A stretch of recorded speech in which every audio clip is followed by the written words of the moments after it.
मध्य प्रदेश के इतिहास में 2013 कई मायनों में खास हो सकता है। राज्य के विधानसभा चुनाव के इतिहास में पहली बार राज्य के तकरीबन 72.5% मतदाताओं ने वोट कर रिकॉर्ड मतदान करने का इतिहास बनाया। राज्य के हालिया राजनीतिक इतिहास में जब जब भी अधिकतम मतदाता घरों से बाहर निकले, राज्य में सत्ता परिवर्तन की लहर चली। सन 1993 में जब अधिकतम 60.5% वोटरों ने मतदान किया था, तब कमंडल के लहर पर सवार राज्य की सत्ता सुंदरलाल पटवा के नेतृत्व वाली भाजपा सरकार से फिसलकर दिग्विजय सिंह के नेतृत्व वाली कांग्रेस सरकार के हाथ में चली गई थी।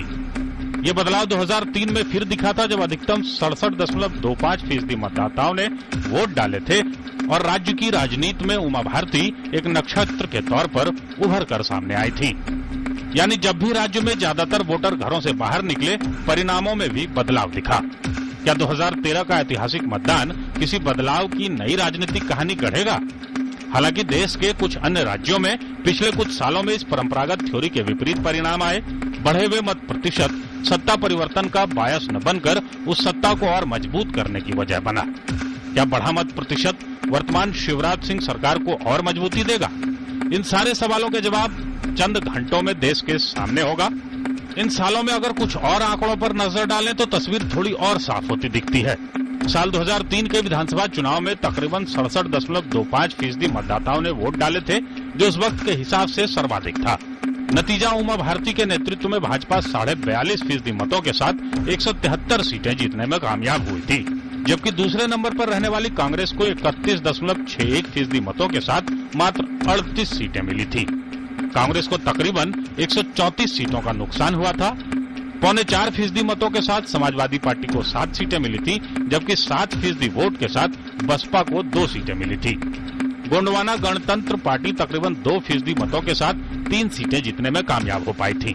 2008 के विधानसभा चुनाव में 69.28% वोट पड़े थे। सत्ताधारी दल भाजपा इस बात के बावजूद सरकार बनाए रखने में कामयाब रही थी कि उमा भारती के नेतृत्व में उसे भारतीय जनशक्ति पार्टी से भी मुकाबला करना था। हालांकि इनकी आपसी लड़ाई का लाभ कांग्रेस ले पाने में नाकामयाब रही। 2003 की तुलना में भाजपा को 2008 में तकरीबन 3% वोट कम मिले और पार्टी को तकरीबन 30 सीटों का नुकसान हुआ। कांग्रेस को 2003 के मुकाबले तकरीबन आधे फीसदी से ज्यादा मत मिले और पार्टी को 33 सीटों का फायदा हुआ। बसपा तकरीबन 9% वोट के साथ 7 सीट जीतने में सफल हुई। सपा तकरीबन 2% वोट के साथ केवल एक विधायक को ही बचा पाने में सफल हो पाई। भाजपा से अलग राह पकड़ने वाली उमा भारती की पार्टी 4.5% वोट के साथ मात्र 5 विधायक ही जितवा पाई। 2013 में मतदाताओं ने वोटिंग के अब तक के सारे रिकॉर्ड ध्वस्त कर दिए हैं। इसके मायने अब से 2 घंटे बाद साफ होने शुरू होंगे, लेकिन तब तक इन तथ्यों को जरूर ध्यान में रखिए कि मध्य प्रदेश में कुल मतदाताओं में तकरीबन 1,65,00,000 युवा मतदाता हैं, जिसमें पहली बार वोट डालने वाले युवाओं की संख्या तकरीबन 24 लाख है। Sandeep Jha, DD news, Delhi.